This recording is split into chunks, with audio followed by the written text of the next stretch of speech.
Albert Einstein once said, everybody's a genius, but if you judge a fish by its ability to climb a tree, it will live its whole life believing that it is stupid.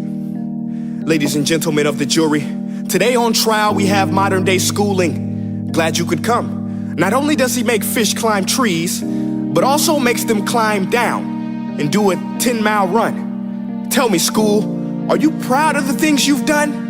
Turning millions of people into robots, do you find that fun? Do you realize how many kids relate to that fish swimming upstream in class, never finding their gifts, thinking they are stupid, believing they are useless? Well, the time has come, no more excuses. I call school to the stand and accuse him of killing creativity, individuality, and being intellectually abusive.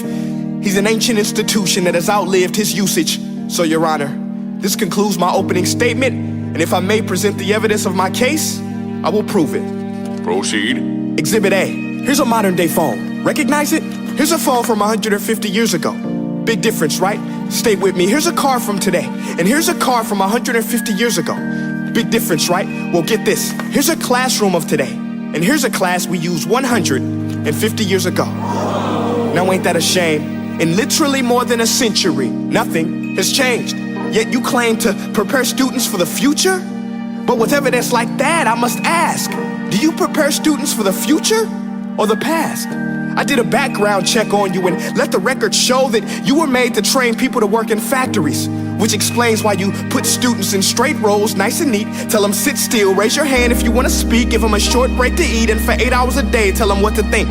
Oh, and make them compete to get an A letter which determines product quality, hence grade A of meat. I get it. Back then, times were different. We all have a past. I myself am no Gandhi.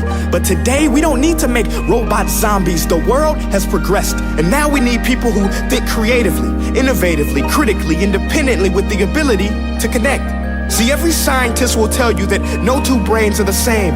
And every parent with 2 or more children will confirm that claim.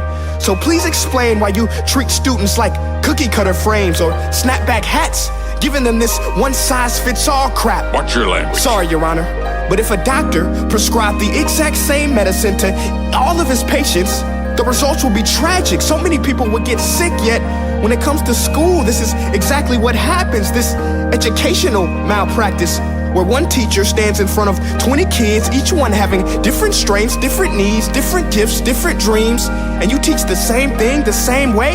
That's horrific. Ladies and gentlemen, the defendant should not be acquitted. This may be one of the worst criminal offenses ever to be committed. And let's mention the way you treat your employees. Objection. Overruled. I want to hear this. It's a shame. I mean, teachers have the most important job on the planet, yet they're underpaid? No wonder so many students are short-changed. Let's be honest, teachers should earn just as much as doctors, because a doctor can do heart surgery and save the life of a kid, but a great teacher can reach the heart of that kid and allow him to truly live. See, teachers are heroes that often get blamed, but they're not the problem. They work in a system without many options or rights. Curriculums are created by policymakers, most of which have never taught a day in their life. Just obsessed with standardized tests. They think bubbling in a multiple choice question will determine success. That's outlandish. In fact, these tests are too cruel to be used and should be abandoned, but don't take my word for it.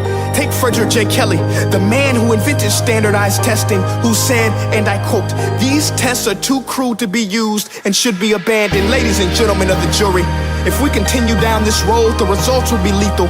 I don't have much faith in school, but I do have faith in people. And if we can customize healthcare, cars, and Facebook pages, then it is our duty to do the same for education, to upgrade it, change it, do away with school spirit, because that's useless.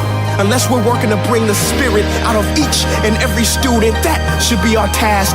No more Common Core. Instead, let's reach the core of every heart in every class. Sure, math is important, but no more than art or dance. Let's give every gift an equal chance. I know this sounds like a dream, but countries like Finland are doing impressive things. They have shorter school days.